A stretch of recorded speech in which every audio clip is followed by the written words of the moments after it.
India TV YouTube channel को subscribe करें और बेल आइकन दबाएं। काबुल एयरपोर्ट पर मची भगदड़, हादसे में 7 अफगान लोगों की गई जान। तालिबान लड़ाकों की फायरिंग में मची भगदड़। अफगानिस्तान में दहशत के असली रंग दिखाने लगा है तालिबान। मजार शरीफ में इब्न अल वालिद पार्क को जलाकर खाक किया। काबुल एयरपोर्ट के एंट्री गेट के सामने से आई दिल दहलाने वाली तस्वीर। आसमान से ऊंची उठती दिखी आग की लपटें। तालिबानी लड़ाकों ने सब कुछ जलाकर खाक किया। नॉर्दर्न अलायंस की तालिबान के खिलाफ एक और कामयाबी, तालिबान के कब्जे वाले खंजन डिस्ट्रिक्ट को भी रिकैप्चर किया। काबुल से हिंदुस्तानियों की देश वापसी का मिशन जारी। 168 यात्रियों को लेकर काबुल से भारत लौटा एयरफोर्स का C-17 ग्लोब मास्टर गाजियाबाद के हिंटन एयरबेस पर किया लैंड।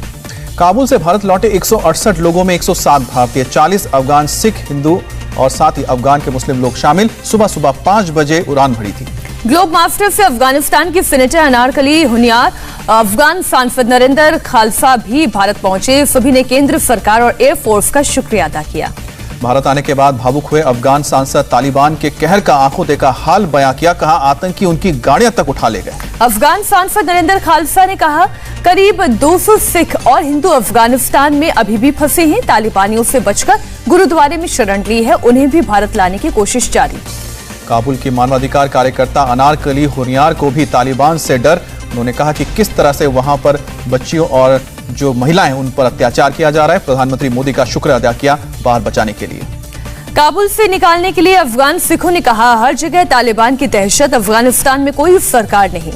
अफगान सिखों ने कहा अफगानिस्तान में अल्पसंख्यक सुरक्षित नहीं है, आने वाले दिनों में बढ़ेगा तालिबानियों का जुल्म। भारत पहुंचने के बाद लोगों ने ली राहत की सांस। भूखे प्यासे बच्चों का पेट भरते नजर आए। एयरलिफ्ट कर हिंदुस्तान लाई गई अफगान महिला बोली तालिबानियों ने जला दिया घर। बेटी और 2 पोते पोतियों के साथ भारत आई। एयरलिफ्ट करने के लिए सरकार को धन्यवाद कहा। अफगान हिंदुओं, सिखों और दूसरे लोगों को काबुल एयरपोर्ट तक पहुंचने में करना पड़ा मुश्किल का सामना। एयरपोर्ट तक पहुंचने में पाकिस्तानी खुफिया एजेंसी ISI के लोगों ने किया परेशान। अफगानिस्तान से भारतीयों को सुरक्षित वतन वापस लाने की मुहिम तेज हुई। 87 लोगों के साथ एयर इंडिया का विमान दिल्ली पहुंचा। इमिग्रेशन कस्टम विभाग से होते हुए बाहर आएंगे लोग। दिल्ली पहुंचे भारतीय नागरिकों को पहले काबुल से ले जाया गया था ताजिकिस्तान। इंडियन एयरफोर्स के विमान से किया गया था एयरलिफ्ट। फ्लाइट से पहुंचे नागरिकों का RT-PCR टेस्ट कराया गया। सभी लोगों को पोलियो का टीका भी दिया गया। भारत के स्वास्थ्य मंत्री मनसुख मांडविया ने ट्वीट कर बताया हमने अफगानिस्तान से लौटने वालों को लगा पोलियो के साथ ही OPV और FIPV का मुफ्त टीका। तजाकिस्तान से दिल्ली के लिए उड़ान भरते वक्त लोगों ने लगाया भारत माता का जय घोष। वतन लौटने की खुशी साफ देखने को मिली। दोहा से भी 135 भारतीय आज लौट रहे हैं स्वदेश। वतन वापसी से पहले लोगों ने जाहिर की खुशी। भारत सरकार की MEA द्वारा स्थापित अफगान स्पेशल सेल को 5 दिन में 2000 से ज्यादा कॉल आए हैं। टीम ने WhatsApp पर लगभग 6000 सवालों का जवाब दिया है। 1200 से ज्यादा मेलों का उत्तर भी दिया। अहमद मसूद ने अपने लड़ाकों को इकट्ठा किया। अफगानिस्तान में तालिबान के खिलाफ जंग जीतने के लिए प्रेरित किया। तालिबान के खिलाफ महिला अधिकार कार्यकर्ताओं ने उठाई आवाज। काबुल की सड़कों पर घूम घूम कर इंग्लिश में की रिपोर्टिंग। अपने नागरिकों को काबुल एयरपोर्ट से लेकर उड़ा फ्रांस एयरफोर्स का प्लेन A400M। एयरपोर्ट से उड़ान भरते वक्त छोड़े फ्लैर्स। जर्मनी के विदेश मंत्री से S जयशंकर ने मुलाकात की। अफगानिस्तान से लोगों को निकालने में सहयोग पर चर्चा हुई। यूरोपीय संघ ने तालिबान को सरकार का दर्जा देने से इनकार किया। यूरोपियन यूनियन कमीशन की प्रेसिडेंट बोली आतंकियों से नहीं होगी राजनीतिक बात। लंदन में अफगान नागरिकों ने किया तालिबान का विरोध। बैनर पोस्टर लेकर सड़कों पर उतरे। तालिबान के खिलाफ नारेबाजी। प्रधानमंत्री मोदी ने लखनऊ जाकर किया दिवंगत कल्याण सिंह का अंतिम दर्शन। प्रधानमंत्री ने कल्याण सिंह के आवास पर जाकर दी उन्हें श्रद्धांजलि। प्रधानमंत्री के साथ बीजेपी अध्यक्ष JP नड्डा ने भी कल्याण सिंह के अंतिम दर्शन किए। CM योगी और डिप्टी CM केशव प्रसाद मौर्य भी मौजूद रहे। अंतिम दर्शन के बाद प्रधानमंत्री मोदी ने कहा कल्याण सिंह ने अपने नाम को सार्थक किया, जन कल्याण के लिए अपना जीवन समर्पित किया। PM ने कहा देश ने सामर्थ्यवान नेता खोया, कल्याण सिंह के सपनों को पूरा करना होगा। प्रधानमंत्री ने कल्याण सिंह को कमजोर और वंचित वर्ग के करोड़ों लोगों की आवाज बताया। कहा उन्होंने किसानों, युवाओं और महिलाओं के सशक्तिकरण के लिए अनगिनत प्रयास किए। PM मोदी ने कहा उत्तर प्रदेश के विकास में कल्याण सिंह का योगदान अमिट रहेगा। बड़े राजनेता और कुशल प्रशासक होने के साथ साथ एक महान व्यक्तित्व के स्वामी थे कल्याण सिंह। प्रधानमंत्री ने कल्याण सिंह को बताया अपनी परंपरा पर गर्व करने वाला नेता। कहा भारत की सांस्कृतिक विरासत को समृद्ध करने में कल्याण सिंह ने निभाई अहम भूमिका। रक्षा मंत्री राजनाथ सिंह ने भी किए कल्याण सिंह के अंतिम दर्शन। कहा उन्हें नेता कहूं, बड़ा भाई कहूं या मित्र, फैसला करना कठिन। कल्याण सिंह के आवास पर सीएम योगी ने किया उनका अंतिम दर्शन, पार्थिव शरीर पर फूल अर्पण कर श्रद्धांजलि दी। सीएम योगी आदित्यनाथ ने कल्याण सिंह के निधन पर दुख जताते हुए 3 दिन के राजकीय शोक के ऐलान किए हैं। प्रधानमंत्री मोदी के आने पर बोले कल्याण सिंह के बेटे राजवीर सिंह, इससे बड़ी बात और क्या हो सकती है, मेरे बाबूजी मरे नहीं अमर हुए हैं। अंतिम दर्शन के लिए कल्याण सिंह के पार्थिव शरीर को लखनऊ के विधान भवन लाया गया। बीजेपी कार्यालय में भी अंतिम दर्शन के लिए रखा जाएगा पार्थिव शरीर। आज दोपहर 3:30 बजे पार्थिव शरीर को अलीगढ़ लाया जाएगा। कल कल्याण सिंह के पैतृक गांव नरोरा में गंगा घाट पर अंतिम संस्कार किया जाएगा। कल्याण सिंह के निधन पर लाल कृष्ण आडवाणी ने शोक जताया, कहा राम जन्मभूमि आंदोलन के दौरान उनके साथ की यादें आज भी मेरे जहन में ताजा हैं। कल्याण सिंह के साथ राम मंदिर आंदोलन में साथ रही उमा भारती ने कहा उनकी भक्ति और राष्ट्रभक्ति का मेल नहीं, राम मंदिर निर्माण के लिए सीएम पद से इस्तीफा दे दिया था। डिप्टी सीएम दिनेश शर्मा ने कहा बाबरी विध्वंस के बाद तत्कालीन सीएम कल्याण सिंह के चेहरे पर था तेज, खुशी खुशी दिया सीएम पद से इस्तीफा, ढांचा गिराए जाने का अफसोस नहीं किया। कल्याण सिंह के निधन को डिप्टी सीएम केशव प्रसाद मौर्य ने बताया व्यक्तिगत क्षति, कहा बाबूजी अपने सक्रिय राजनीति जीवन में हमेशा कर्तव्य पथ पर डटे रहे। बीएसपी सुप्रीमो मायावती ने पूर्व सीएम को श्रद्धांजलि दी, कहा कल्याण सिंह के निधन पर हमारी पार्टी गहरा दुख प्रकट करती है। कल्याण सिंह के निधन पर उत्तर प्रदेश के पूर्व मुख्यमंत्री अखिलेश यादव ने जताया अफसोस, कहा ईश्वर उनके परिवार को दुख सहने की शक्ति दे। कल्याण सिंह के निधन के बाद उत्तराखंड सरकार ने 1 दिन के राजकीय शोक की घोषणा की है। राष्ट्रीय झंडा आधा झुका रहेगा। बीजेपी नेता मुख्तार अब्बास नकवी ने कल्याण सिंह के निधन को बताया बहुत बड़ा नुकसान, कहा भारतीय जनता उनके पार्टी की ऋणी रहेगी। कल लंबी बीमारी के बाद लखनऊ के एसजीपीजीआई अस्पताल में हुआ था कल्याण सिंह का निधन। 4 जुलाई से क्रिटिकल केयर मेडिसिन के आईसीयू में भर्ती थे। मध्य प्रदेश के सीएम शिवराज सिंह चौहान कल पहुंचेंगे कल्याण सिंह के पुश्तैनी गांव, अंतिम संस्कार में होंगे शामिल। इंडिया टीवी के editor in chief Rajat Sharma ने कल्याण सिंह के निधन पर शोक व्यक्त किया है, कहा सार्वजनिक जीवन में ईमानदारी और हिम्मत की मिसाल थे। महबूबा मुफ्ती ने तालिबान के बहाने मोदी सरकार पर तीखा हमला बोला, कहा तालिबान ने अमेरिका को भी अफगानिस्तान से भागने पर मजबूर कर दिया, सरकार हमारे सब्र का इम्तिहान ना ले।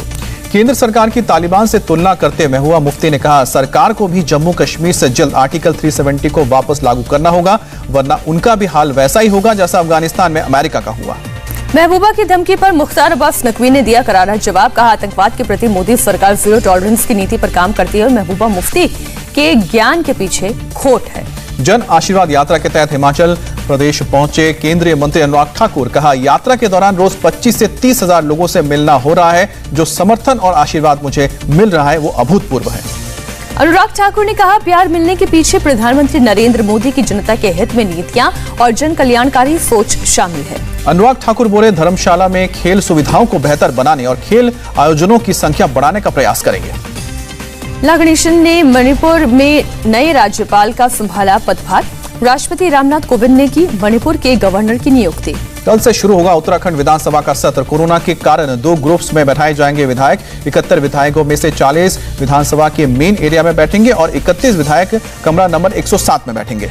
23 अगस्त को बूथ विजय अभियान शुरू करेंगे जेपी नड्डा। 27,000 से ज्यादा शक्ति केंद्रों पर मौजूद पार्टी कार्यकर्ताओं को संबोधित करेंगे। सीएम योगी आदित्यनाथ गोरखपुर से डिप्टी सीएम केशव मौर्य और प्रयागराज से दिनेश शर्मा लखनऊ में बूथ विजय अभियान से जुड़ेंगे।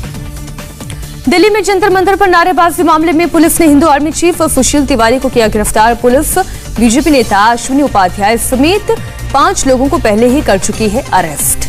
लखनऊ का रहने वाला है सुशील, नारेबाजी के बाद से ही भागा हुआ था। दिल्ली पुलिस ने उत्तर प्रदेश से गिरफ्तार किया। देश में आज धूमधाम से मनाया जा रहा है रक्षाबंधन का त्योहार। बहनें अपने भाई की लंबी उम्र के लिए करती हैं दुआएं। केंद्रीय ग्रामीण विकास राज्य मंत्री साध्वी निरंजन ज्योति ने अपने आवास पर केंद्रीय अल्पसंख्यक कार्य मंत्री मुख्तार अब्बास नकवी को राखी बांधी।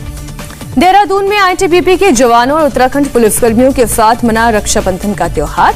महिलाओं ने जवानों को बांधी राखियां। रक्षाबंधन के मौके पर प्रधानमंत्री नरेंद्र मोदी ने किया ट्वीट, सभी देशवासियों को रक्षाबंधन के पावन पर्व पर ढेरों शुभकामनाएं।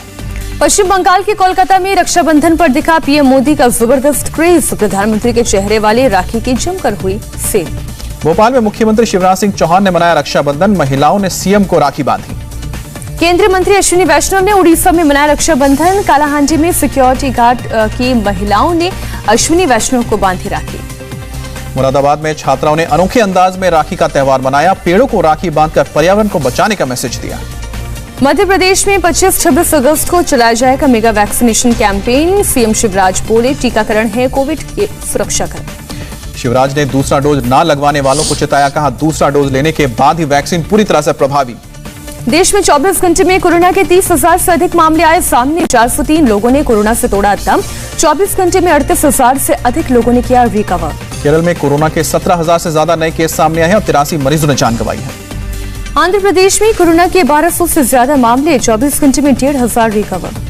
कर्नाटक में कोरोना के 1300 से ज्यादा नए मामले सामने आए, 18 की मौत हुई है। तमिलनाडु में कोरोना के 1,652 नए मरीज मिले। 23 लोगों ने तोड़ा दम। दिल्ली में कोरोना से 24 घंटे में कोई मौत नहीं है, 19 नए मामले सामने आए हैं। महाराष्ट्र में कोरोना के 4,575 नए मामले आए सामने। मृत्यु दर घटकर 2.11% पर पहुंची। बिहार के सारण में जल प्रलय, घरों और स्कूलों में घुसा बाढ़ का पानी, कई हेक्टेयर फसल बर्बाद। बिहार के हाजीपुर के कई गांव में घुसा बाढ़ का पानी। लोगों को नाव से रेस्क्यू कर शेल्टर होम पहुंचाया गया। बिहार के छपरा में भी बाढ़ ने बढ़ाई लोगों की परेशानी। बड़े पैमाने पर फसलों को नुकसान पहुंचा, कई गांव का संपर्क सड़क से टूटा। गोरखपुर में खतरे के निशान से पार हुई राप्ती। 24 घंटे में डूब सकते हैं सैकड़ों गांव। बलिया में गंगा के बाद अब सरयू ने दिखाया रौद्र रूप, सैकड़ों गांव पानी में डूबे, नदी किनारे बसे इलाकों में दहशत। 1971 में भारत पाकिस्तान युद्ध की 50वीं वर्षगांठ की याद में मनाया गया स्वर्णिम विजय वर्ष। मुंबई में नरिमन पॉइंट से आरसी चर्च कोलाबा तक run for fun mini marathon का कार्यक्रम।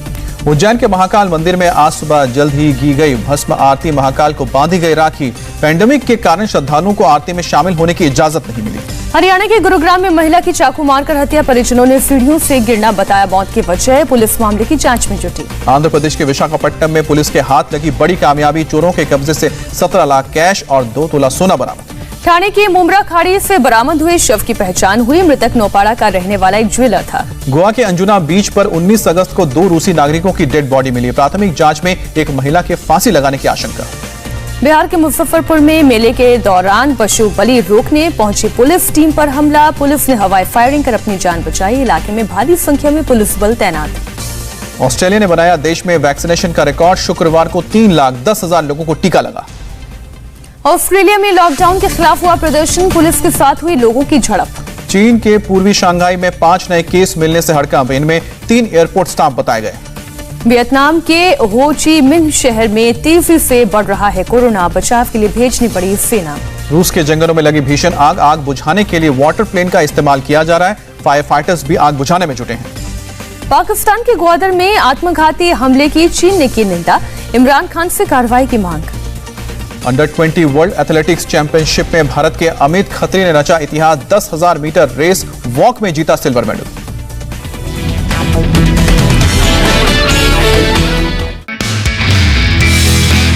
नमस्ते, मैं हूं मीनाक्षी जोशी। वीडियो और खबरों से अपडेट रहने के लिए India TV YouTube channel subscribe करें, बेल आइकन दबाना ना भूलें। जुड़े रहें इंडिया टीवी के साथ।